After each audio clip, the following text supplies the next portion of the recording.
Mga igsuon mayong adlaw kanatong tanan.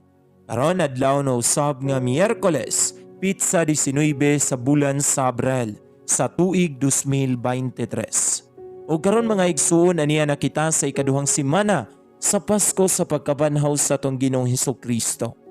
Sa ngalan samahan, sa Anak, ug sa Espiritu Santo. Amen. Ang Ebanghelyo kinutlo gikan sa basahon sumala ni San Juan.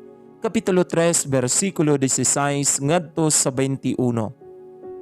Kay gihigugma pag-ayo sa Dios ang kalibutan, og tungod niini gihatag niya ang iyang bugtong anak, aron ang tanan nga motuo kaniya dili malaglag, kun dili makabaton hinuon sa kinabuhing dayon. Kay walay padala sa Dios ang iyang anak nganhi sa kalibutan aron pagsilot, kun dili aron pagluwas niini. Ang tanan nga motuo sa anak dili silutan, apan katong dili motuo kaniya gisilutan na, kay wala man siya motuo sa bugtong anak sa Dios. O kinimo ang silot, ang kahayag mianhi sa kalibutan, apan gipalabi sa mga tawo ang kangitngit kaysa kahayag, idautan man ang ilang binuhatan. Og ang tanan nga nagbuhat og dautan, dili gusto sa kahayag, og dili moduol niini, kay dili siya buot nga mabutyag ang iyang dautang binuhatan.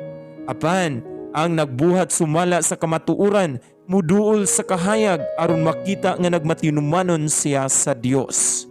Mga igsuon, ang Ebanghelyo sa Ginoo.